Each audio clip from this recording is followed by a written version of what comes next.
Mesdames, Messieurs, bienvenue à une nouvelle émission de Sous un autre angle. Cette semaine, on reçoit Mme Claudia Parent, qui est de la ferme Gersby. Alors, Gersby, moi, je ne sais pas c'est quoi, mais on va l'apprendre au cours de l'émission. Alors, Mme Parent, je vous laisse vous présenter. Bien, bonjour. Moi, c'est Claudia Parent. Je suis de la région de Saint-Sylvestre. Faire une histoire courte, je suis maman de 2 enfants, belle-mère de 2 autres. Donc, on a 4 enfants, on est une famille reconstituée. J'ai fait mes études en production laitière à Saint-Anselme. Chez nous, c'est la ferme familiale. Par contre, il n'y avait plus de vaches à lait. Là. Moi, j'ai redémarré de zéro en 2007. Puis, c'était à peu près ça pour mon petit bagage. Le quota avait été vendu pour payer la ferme? Non, en fait, mon père avait vendu le quota parce qu'il était un peu tanné de tirer des vaches. Puis, il avait dit, mec, j'en ai fait 20 ans, ça va être, je vais avoir donné. Il s'est réorienté, il a acheté une grosse érablière, il faisait du forfait.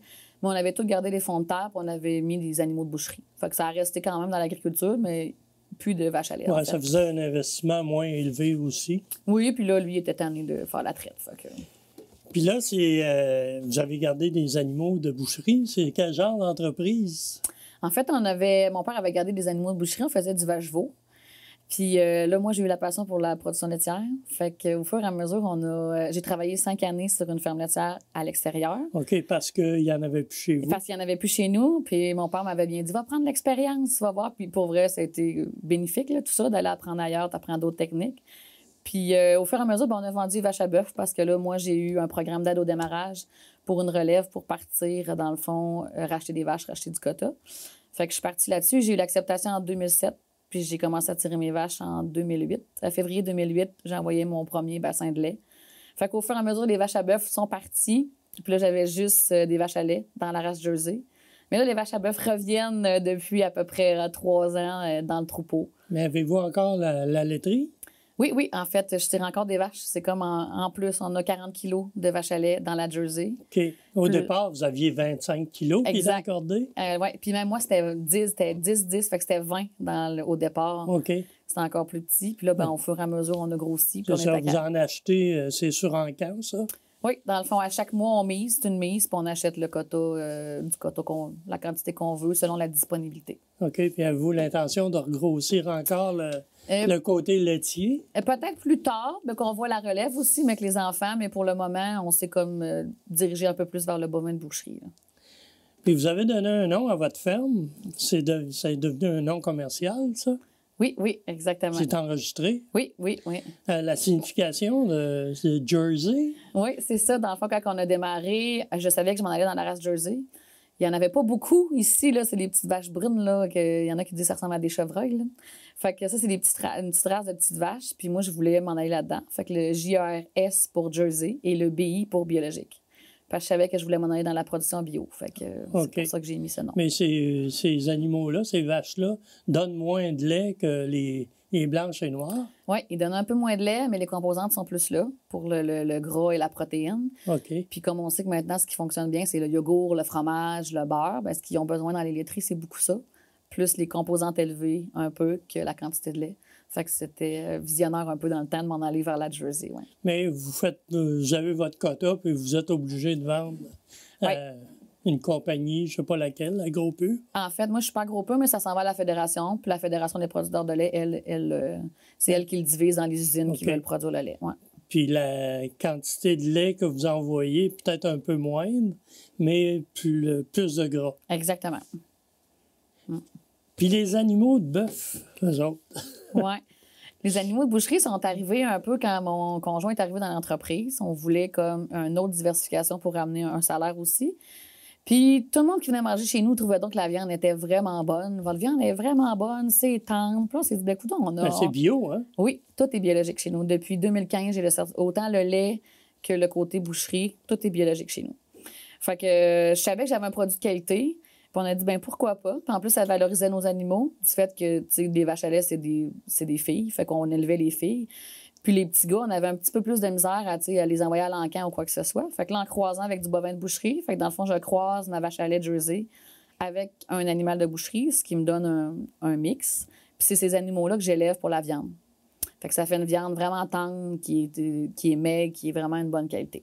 Fait que quand les mises à bas arrivent, que ce soit un mâle ou une femelle, vous gardez toujours les deux maintenant. Exactement. Fait que c'est pour ça que c'est intéressant. Là. Tout est valorisé sur l'entreprise. Tous les animaux, maintenant, sont élevés sur la ferme. Puis, comment a débuté l'entreprise pour la viande de bœuf? On a commencé à parler de ce projet-là en 2020-2021. Là, on s'est dit, bon, il faut prendre l'avance parce que, tu sais, c'est pas le temps que l'animal grossisse pour la viande, puis ça.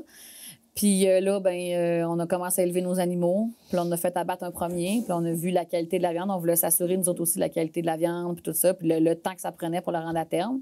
Puis après ça, ça s'en est suivi. Là. Écoute, là, maintenant, on élève entre 12 et 20 annuellement pour être capable de fournir à la demande. Mais ça, c'est des demandes, c'est limité, là. C'est des gens que vous connaissez. Bien là, on a démarré sur une façon que, dans le fond, c'est les gens qui nous connaissaient, qui m'appelaient et disaient hey, « je vais prendre telle pièce, telle pièce ». Puis là, plus ça grossissait, plus on voyait qu'il y avait de l'engouement. Fait que d'où on a démarré là, un petit kiosque à la ferme maintenant pour répondre à une plus grande demande. Là. Mais ça prend des permis du MAPAC, ça, pour ça? Oui, ça, j'ai tout pris mes permis. J'ai mon permis du MAPAC, j'ai mon permis de vente pour le kiosque de vente. Puis j'ai été me chercher aussi mon permis d'hygiène, salubrité, entreprise. OK. Parce que moi, je fais de la transformation aussi un peu par temps perdu. Transformation de quel genre? De la saucisse? La saucisse, il y en a dans le kiosque, oui, mais je fais aussi, mettons, les confitures pour les fruits du moment, mettons, fraises, framboises, bleuets. Je fais aussi la sauce à spaghetti, des lasagnes, des pains de viande, toutes sortes de produits comme ça quand j'ai le temps. Okay, ça, c'est tout au kiosque? Oui, tout est dans le kiosque. Mais ça demande beaucoup de main-d'œuvre. Est-ce que vous avez des employés? Non, en fait, on est moi puis mon conjoint, là. Alors, des 18 heures par jour, vous connaissez ça? Oui, c'est ça. Parce que cueillir les petits fruits, à moins que vous ayez déjà développé des champs. Non, en fait, on va chercher nos petits fruits, nous autres, chez d'autres maraîchers dans le coin. Fait qu'on va chercher nos petits fruits. Là. Comme les framboises, j'ai été cueillir parce que j'aime ça. Les framboises, là, on va les chercher dans un kiosque pas loin. Puis, des fraises. Des fraises, oui, c'est ça. Oui, bien à Saint-Sylvestre, il y a beaucoup de... Oui, il y a quand même un potager. On est entouré, Saint-Gilles aussi. Fait que la proximité est quand même là pour les petits fruits. Oui. La certification biologique, vous l'avez eue en même temps que la demande de vos permis? La certification biologique est là depuis 2015. Fait que ça fait vraiment longtemps. Même au départ de mon entreprise, je savais que je voulais m'en aller dans le bio. Chez nous, on a toujours été bio. Fait que, pour moi, c'était une valeur qui était là. Mais la transition, la pré-certification pour devenir biologique, c'est quand même 4 années. Il faut faire pré-certifier les champs. Après ça, il faut que les animaux consomment 100 d'aliments biologiques. Fait que c'est comme un 4 années de transition. Fait que là, le temps de faire nos 4 années, puis le temps de démarrer l'entreprise, puis tout, parce que ça a un coût, ça aussi, de soigner 100 bio. Ouais. Fait que là, en démarrage d'entreprise, c'était un peu plus difficile. Fait que c'est pour ça qu'on a retardé, puis on l'a eu en 2015. Mais vous cultivez vos grains, votre avoine, en fait, maïs? On cultive... chez nous, on faisait que du foin auparavant, parce que la ration est pratiquement toute fourragère. On a une quantité minime de concentré qu'on doit donner. Fait qu'on cultivait que du foin. Puis là, depuis l'année dernière, on a commencé à essayer de produire le peu de grains qu'on a besoin. Fait qu'on a fait du soya et du seigle. Fait que là, c'est nos premières années qu'on est là-dedans là, de cultiver nos grains. Là. Mais ça, c'est de la nourriture pour les animaux qu'on appelle les bœufs, là. Oui, les vaches à lait en ont besoin d'un petit peu aussi pour la production de lait. Mais eux autres sont régis à une quantité fixe. Puis pour mes animaux de boucherie, c'est très minime. C'est vraiment, on entend souvent ça, nourris à l'herbe. Là. Oui. En fait, moi, tous les animaux vont au pâturage. Dans la certification biologique, c'est obligatoire. Fait que les animaux vont au pâturage à peu près de mai à octobre. Puis le restant du temps sont à l'intérieur de la bâtisse en stabulation libre. Fait qu'ils n'ont pas... puis les quantités de grains sont très minimes là, qu'on donne. Puis moi, mes animaux de boucherie, là, ils ont... Au départ, là, quand ils sont sevrés de la mer, on leur donne un peu plus de grains, mais par la suite, c'est que sur le foin. Le lait, il n'est pas biologique nécessairement, lui. Oui. Vous le livrez, mais on ne voit pas ça dans les épiceries, du lait biologique. Pourtant, oui, mais c'est méconnu, le lait bio. Mais oui, notre lait est livré biologique. On a des ventes de lait qui sont indépendantes. Ah, OK. Oui, puis il y a des usines qui font de la transformation. Par exemple, là, c'est la fédération qui gère ça, là, la quantité et les dates. Là. Mais dans le fond, notre lait, ils passent ramasser notre lait bio, ça va se transformer. Puis oui, il y a du lait bio dans les épiceries, mais il faut pourtant... Il y a du lait, il y a de la crème, il y a du beurre, il y en a des produits biologiques. Oui. En vendez-vous à votre kiosque? Non, pas encore. Peut-être dans un projet futur à voir, mais c'est quand même un gros investissement. Mais vous avez le droit de faire du fromage. pour notre consommation personnelle, mais on n'a pas le droit d'en vendre. Vraiment OK. pas. Non, toutes les Même produits. avec votre kiosque où vous avez eu les certifications? Non, ça me prendrait. Pourtant, j'ai suivi mon cours pour une usine laitière, mais c'est pas tout de suite. Il faut vraiment que ce soit une grosse usine qui fasse ça pour le moment. Votre kiosque, compte tenu que vous êtes seulement 2 pour opérer tout ça, c'est un kiosque libre-service. Exactement. Vous faites confiance au monde? Exactement. C'est souvent la question qui m'est posée, mais oui. En fait, j'ai un de mes amis qui est dans le maraîcher bio. Puis on allait tout le temps chercher nos fruits et légumes chez eux. Puis un de mes bons amis, il dit fais-le, tu vas voir. Tu sais, parce que moi, je me demandais comment je vais faire pour être justement à 2 pour être présente au kiosque, tu sais, ou mettre des heures d'ouverture. Puis je voulais que les gens aient une belle latitude d'heures d'ouverture. Fait que, ouais, j'ai encore cette mentalité-là de faire confiance aux gens. Fait que c'est libre-service. Parce qu'à Saint-Jacques-de-Leeds, il y a les serres, je me souviens plus du nom. Là. Et puis, eux autres aussi ont un kiosque libre-service. Mais à un moment donné, ils se sont fait voler. Est-ce que vous avez vécu ça? Non, bien peut-être qu'on s'est équipé aussi quand même. Je ne vous cacherai pas qu'on a des caméras dans le kiosque. Puis moi, tu sais, ça sonne sur mon téléphone quand il y a quelqu'un qui rentre dans le kiosque puis tout. Fait que... Puis moi, il faut rentrer dans ma cour. Tu sais, il faut vraiment rentrer dans la cour pour venir au kiosque libre-service. Fait que peut-être que c'est un peu plus gênant qu'un kiosque sur le bord du chemin aussi. Ouais. Mais à date, ça va bien. Parce que les gens peuvent payer avec une carte de crédit, une carte de débit, et puis en argent. Dans le fond, j'ai 2 modes de paiement. J'ai en argent, puis en argent, il y a une petite caisse avec du petit change. Les gens mettent l'argent là-dedans, puis ils prennent le change nécessaire. Puis j'ai aussi les virements Interac. Fait que j'ai pas la machine pour les cartes, mais les gens se connectent sur le téléphone. Moi, j'ai le Wi-Fi dans le kiosque en plus. Fait que les gens se connectent sur le kiosque. Ils rentrent soit par le numéro de téléphone ou par le courriel. Puis tout est bien indiqué, puis ils sont capables de faire le paiement comme ça. Puis vous aimez ça? J'adore ça. Bien, ça vous libère. Oui.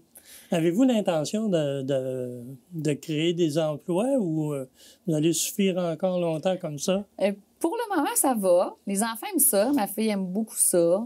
D'ailleurs, elle a des œufs dans le kiosque qui sont bio, puis elle s'occupe de ses poules, puis elle met ses œufs dans le kiosque. Fait que, on voit qu'il y a un engouement à voir, mais pour le moment, on va rester comme ça. OK, vous avez des poules aussi? Oui, on a des poules. Les poules sont nourries biologiques aussi. Une grosse quantité? On a 20 poules. OK, vous avez le droit jusqu'à 99. On a juste 20 poules, puis ils se promènent sur le terrain, et puis c'est ça. OK, puis faites-vous aussi sirop d'érable? Avez-vous une érablière? Oui, mon père a une grosse érablière, là. Pas nous encore, là, mais là, c'est encore à mon père, il y a une grosse érablière. Puis il est aussi dans le biologique. Fait que dans le kiosque, on a aussi sirop d'érable puis beurre d'érable aussi qu'on vend dans le kiosque, toujours dans le bio. C'est vous qui le préparez, comme le reste? Je vais donner un coup de main à mes parents, oui. Mais ils en font une bonne partie quand même. Alors là, on a le bœuf. On n'a pas encore le fromage, ça peut venir. Peut-être à venir, oui. Ou peut-être vous pouvez l'acheter à l'endroit où vous vendez votre lait puis le revendre au kiosque. Peut-être qu'il faudrait s'informer, mais pour le moment, c'est pas... Les façons de payer, on a abordé ça. Oui. C'est quoi les autres Terrago? Oui, un autre Terrago. On s'est mis là-dessus cette année. C'est nouveau, ça? C'est une organisation ou quoi? Oui, ça fait plusieurs années que ça existe. Les gens peuvent s'inscrire sur Terrago. C'est souvent les gens qui ont un petit campeur, un petit caravane de classe B, mettons, ils vont s'inscrire là-dessus. Ils payent une adhésion à chaque année. Puis, ils se promènent, c'est comme un peu un agrotourisme. Ils vont venir sur mon terrain, ils vont venir camper sur mon terrain. Ça ne lui coûte rien. Par contre, on ne fournit pas d'eau, pas d'électricité, on ne fournit rien. Ils sont 100% autonomes. Mais ils achètent dans nos kiosques, puis ils découvrent les produits de la région. Fait que ça, c'est à grandeur. Il y en a même à grandeur du Canada. Puis ils peuvent se promener, puis aller dans toutes les autres Terrago, puis ça leur fait découvrir des nouveaux produits. Puis nous, ça nous fait des ventes, puis ça nous fait connaître d'autres personnes. Mais la municipalité, vous a-t-elle émis un permis pour ça? Non, pas besoin. C'est juste, dans le fond, ils restent pas longtemps, ils arrivent, mettons, moi, je demande avant 6 heures, puis ils repartent le lendemain matin. Fait que c'est juste pour une nuit. C'est 2 parkings à côté du kiosque. OK, pas plus que ça, là. Non, dans le fond, parce que plus que ça, la CPTAQ... Non, c'est bien dit, c'est pas un camping. C'est juste un endroit pour que vous arrêtiez, vous reposez, vous achetez des produits locaux, puis après ça, le lendemain, ils continuent sur le tourner. À part le kiosque, avez-vous d'autres points de vente? Pas pour le moment. On commence à se faire approcher, par exemple, par des épiceries, par d'autres gens comme ça qui aimeraient ça. Là, c'est notre quantité qui fait que là, on ne peut pas encore fournir à la demande, mais dans une éventualité, on aimerait ça. On veut faire des points de chute, là, probablement cet hiver, exemple, que je sais pas, moi, j'ai un nombre certain de clientèle qui disent hey, à Sainte-Marie, fait que, mettons, moi, je pourrais les rejoindre, mettons, le jeudi midi à Sainte-Marie, tout le monde viendrait chercher. Ça commence à être en pourparler, d'avoir des points de chute où est-ce que les gens Parce que les gens peuvent me faire préparer des commandes à l'avance. On a un numéro de téléphone, puis, tu sais, ou par Messenger. Ils peuvent me faire préparer les commandes, puis là, j'irai au point de chute, le porter, le commande, exemple. Ouais. Ça serait surtout de la viande. De la viande ou, tu sais, mes mets préparés aussi. Tu sais, les mets Ah, ben préparés, oui. ça se prépare super bien aussi, ou le sirop, ou peu importe quoi. Mais vous n'avez pas prévu avoir des ententes avec, justement, des kiosques qui existent déjà, qui vendent Oui, des fruits et légumes? Là? Oui, on a regardé. Ça dépend des permis de chacun. Il y a toutes sortes de permis là, qui existent au MAPAC. Là. Puis il y en a que c'est juste une vente en détail pour le produit. Il y en a que c'est un permis de vente en gros. Ils peuvent avoir d'autres produits. Fait que tout dépend du permis que l'autre détient pour que je sois capable de mettre, mettons, mes produits chez eux. Fait que là, c'est à voir avec les autres. Là. Mais moi, je t'en pour parler avec mes amis qui sont dans le maraîcher pour qu'ils en déposeraient dans mon kiosque. Fait que, tu sais, ça ferait tout à la même place. Ça serait intéressant. Dans la région de Thetford, parce que ici, l'émission passe dans la région de Thetford, avez-vous des points de vente? Pas encore, c'est ce que je disais. On est en développement pour cette région-ci parce qu'on sait que où est-ce que je suis située, c'est sur la grande route qui fait Québec-Thetford. Fait qu'on sait qu'il y a beaucoup de gens qui partent de Thetford pour aller à Québec. Puis tu sais, je me disais, mais qui nous a connus, moi, ça va me faire plaisir de, mettons, mettre un point de chute, comme je l'expliquais, le vendredi à midi. Tu sais, tout le monde viendrait chercher le commande. Fait que c'est un secteur à développer, oui. Mais quand on monte, c'est quelle route déjà? Le chemin Craig ou la route 269. OK. Ouais. Ah, vous êtes sur la 269? Oui, exactement. Pourtant, c'est pas la route qui va à Saint-Sylvestre, ça? Non, dans le fond, pour aller à Saint-Sylvestre, il faut prendre la petite route qui est en face, qui est la route Montgomery. Là, elle est juste en face de chez moi. Mais moi, je suis entre Saint-Gilles puis Saint-Jacques-de-Lise. Là. OK. Quand on arrive de Saint-Sylvestre par la route, là, Oui. on arrive en face de chez vous. Si vous descendez une belle grande côte, là, Ouais. vous arrivez en face de chez nous. Une ferme blanche, là. OK. Puis c'est chez nous. Ouais. Y a-tu des autos de temps en temps qui passent droite? Ah, c'est déjà arrivé, oui, qu'il y en a qui passent. Là, ça fait quelques années que c'est plus calme, là, mais oui, c'est déjà arrivé. Mais là, maintenant, les autos qui rentrent chez vous, c'est pour aller acheter. Oui, exactement. Puis quand on voit que c'est une nouvelle auto, un nouveau client, ben là, moi, si j'ai du temps, c'est ça, j'aime ça aller me présenter, expliquer comment le kiosque fonctionne, là, parce qu'il y a comme 2 congélateurs, un frigo. Expliquer aux gens quand ils rentrent, OK, vous avez une feuille à remplir. Gênez-vous pas d'ouvrir les congélateurs, il y a des produits partout. Fait que je les explique un peu comment ça fonctionne. C'est le libre-service, en fond. Oui. Mais il doit y avoir des écriteaux qui disent quoi faire. Oui, je pense que j'ai mis. Tout le monde m'a dit c'est super clair, on peut pas se mêler. Tout est super bien écrit. Ils ont une feuille à remplir quand ils vont passer. Ils mettent le nom, le numéro de téléphone, le mode de paiement, s'ils vont payer en argent ou en Interac. Puis ils mettent aussi la description de l'achat avec le montant total. Fait que moi, ça me permet de savoir chaque client, qu'est-ce qu'il a pris, de bien gérer mon inventaire, puis de avoir un contact avec le client s'il y a quoi que ce soit. Puis aussi, quand j'y vais, je lui explique les pièces. Des fois, il y en a qui ont des questions sur les pièces de viande. Fait que là, j'ai fait un petit descriptif aussi, les sortes de steak ou bien la mode de cuisson ou les paiements. Tout est bien écrit dans le kiosque. On sait que depuis quelques mois, les prix ont augmenté considérablement. Chez vous, les prix ne doivent pas avoir tellement augmenté? On a eu une petite augmentation à cause que l'abattoir a eu une augmentation. Okay. Fait que veux pas, moi, il faut que je la répercute à quelque part. Le fait que je donne pas beaucoup de grains à mes animaux de boucherie, ça m'a aidé aussi. Il y a une grosse augmentation dans le prix des grains, mais le fait que moi, j'en donnais pas beaucoup, fait que les prix sont très raisonnables pour du biologique en plus, là, une viande bio, là, puis tout, là, fait que oui. Mais acheter du bio, c'est correct, là, mais comment les gens ils font pour voir... La différence? Ouais. Au goût, je ne sais pas s'il y a une différence. Moi, je suis pas capable de manger de la viande extérieure, mais c'est une habitude. Mais les gens le font beaucoup parce que, une viande biologique, là, c'est des animaux qui vont à l'extérieur. C'est les aliments des animaux au complet qui sont 100% biologiques. C'est pas d'hormones, pas d'antibiotiques dans la viande, aucunement. Pas de pesticides, pas d'herbicides dans nos champs, pas de semences avec des OGM. On a une cahier de charge qui est super régie. Fait que c'est aussi une conscience écologique, de santé. Ça a toutes ces répercussions-là sur le biologique, là. Quelqu'un qui va acheter la viande chez vous, en comparaison avec la viande qu'il pourrait acheter dans une boucherie, y a-t-il une économie, un pourcentage d'économie? Vu qu'elle est biologique, il n'y a pas de pourcentage d'économie parce que moi, mes charges sont plus élevées pour le rendre à terme, puis tout ça dans mon animal. Fait qu'il n'y a pas d'économie dans une vraie boucherie. Par contre, il va y avoir une différence de goût. OK. Tu sais, ma viande est vraiment tendre, c'est vraiment une viande qui est persillée, c'est une viande qui est goûteuse. Puis on s'assure d'une qualité quand vous venez chercher la viande chez nous, tu sais. Puis la plupart du temps, la viande est congelée, par contre? Oui, moi, dans le fond, pour la certification biologique, l'animal, il naît chez nous, il est élevé chez nous pendant à peu près 2 ans. Après ça, il part, il s'en va à l'abattoir direct. L'abattoir est certifié biologique, elle aussi. Puis, il faut que la viande sorte scellée, emballée sous vide. OK. Pour qu'elle garde sa certification. Puis moi, l'abattoir est A1, C1, fait que j'ai le droit de revendre. Je pourrais vendre dans une épicerie, dans un restaurant. Moi, l'abattoir a tous ses permis pour ça.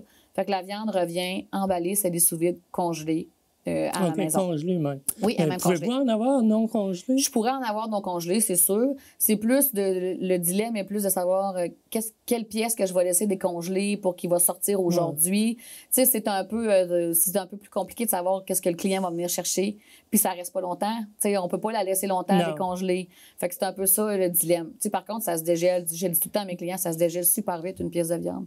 Dans l'eau froide où vous la mettez dans. Tu sais, fait que ça se dégèle vraiment vite. Là. Mais si le client passe sa commande d'avance, là, ça pourrait se faire. Ben oui, certainement. S'il me dit, hey, moi, je veux 2 tomahawks, puis j'aimerais ça qu'ils soient dégelés parce que je veux les servir demain, ben moi, c'est pas un problème. Je vais les dégeler pour le client. Là. Ouais. Mais quand vous allez à l'abattoir, est-ce que les animaux sont faisantés? Sont suspendus pendant un certain temps? Oui, ils font un vieillissement, puis c'est tous les gars de l'abattoir qui sont vraiment super, qu'eux, ils évaluent, mettons, le temps qu'elle doit vieillir pour avoir une viande de qualité. Fait qu'eux, c'est tous eux autres qui gèrent ça, ouais. OK. Puis pour le bien-être animal, parce que depuis quelques années, on est rendu là. Oui. Vos animaux sont en liberté, dans la laiterie, en tout cas? Partout. Tous les animaux, on a construit une nouvelle étape en 2020. En fait, on a récupéré un bâtiment existant qui était une ancienne grange à foin qu'on a tout rénové, puis c'est tout en stabulation libre. Tous les animaux sont maintenant en stabulation libre. L'été, comme je dis, ils vont au pâturage. L'hiver, ils sont à l'intérieur, mais en stabulation libre. Puis en plus, dans le bio, nos animaux sont obligés d'aller à l'extérieur, même en hiver. Mais ils sortent d'eux-mêmes. Et qui sortent d'eux-mêmes. Fait que moi, j'ai un parc à l'extérieur qui est là depuis. Il était là dans le temps des animaux de boucherie. On l'a juste gardé, rénové. Puis les animaux, ils vont même à l'extérieur en plein hiver. Mais s'il ne veut pas sortir, il n'est pas obligé. Il est libre. Il a accès à soit en dedans ou soit dehors. Puis je vous dirais qu'ils vont beaucoup dehors. Les belles journées, là, quand il fait soleil, là, ou une belle petite neige, là, ils aiment bien ça, aller dehors, les animaux. Ouais. Puis la publicité, vous servez de quel moyen? Là, il va y avoir évidemment la télé communautaire qui va présenter votre émission.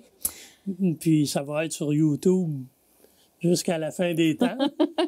Mais avez-vous une stratégie publicitaire? Oui. Les journaux, les Facebook, probablement. Oui, je suis beaucoup sur Facebook. Il y a beaucoup... Facebook est mon plus gros public cible, je vais dire ça comme ça, et sur Facebook.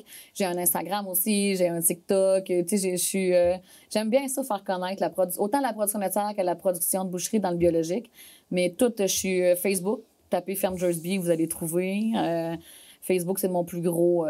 Je fais dans mettons les journaux locaux, là, je me commence à mettre un petit peu de publicité aussi. J'ai fait des marchés publics aussi durant les étés aussi pour me faire connaître un peu plus. Ici, à Thetford, il y a un marché public intéressant. Est-ce que vous y participez? Je suis pas encore venue. Là. J'ai fait Saint-Patrice pour le moment. Saint-Thetford, je suis pas encore venue à Thetford. Mais oui, puis à Sainte-Agathe aussi, qui est pas loin de chez vous. Ouais. Alors, les rétroactions des gens, je vous ai vu sur Facebook ou mes amis m'ont parlé de vous? Il y a beaucoup de bouche à oreille.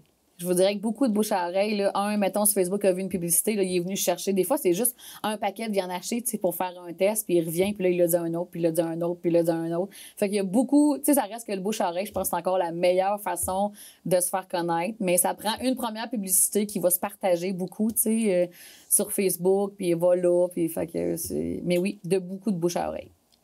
Puis vous dites que vos enfants, votre fille, commence à élever ses poules. Oui. Ils ont quel âge? On a 4. Les 2 miens, c'est 12, 10, 9 et 5. OK.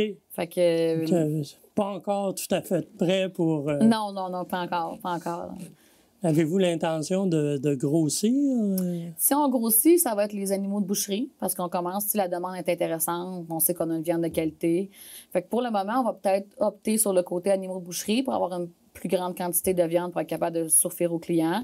Puis le lait, ben si on sent que nos enfants ont un intérêt, oui, c'est sûr qu'on a l'intention d'augmenter. OK. Pour le moment, vous n'achetez pas de quotas supplémentaires? J'en achète minime par mois, juste pour dire qu'on augmente. Mais tu sais, à 2, avec la grandeur de terre qu'on a, les enfants, le kiosque, ça commence à faire... Ouais. Puis il faut fournir aussi. Oui. Quand on a un quota X, il faut le remplir. Exactement. Puis, tu sais, on est voué à plein de défis. Hein, la température qu'on ne contrôle pas, la maladie, fait que c'est un peu ça. Là. Alors, je vous remercie pour tous ces renseignements-là. Et puis, j'espère que les gens vont passer vous voir, que vous allez avoir... vous allez comprendre que votre émission a été bien écoutée, puis que les gens arrivent chez vous. Vous le demanderez, est-ce que vous m'avez vu ou... Bien, certainement. Hey, merci beaucoup. Alors, mesdames, messieurs, c'était Mme Claudia Parent qui a un kiosque sur la 269, juste à la croisée du chemin pour aller à Saint-Sylvestre ou aller à Québec. Là. C'est juste sur le coin de Maison-Blanche. Il y a un panneau publicitaire. Oui, il y a un panneau publicitaire. Que vous allez pouvoir voir. C'est à peu près à, je dirais, 8 km de Saint-Jacques-de-Luz en allant vers Québec. Alors, si vous avez l'occasion de goûter à des produits biologiques, c'est la place où vous pouvez les acheter. Merci de votre écoute et à la semaine prochaine.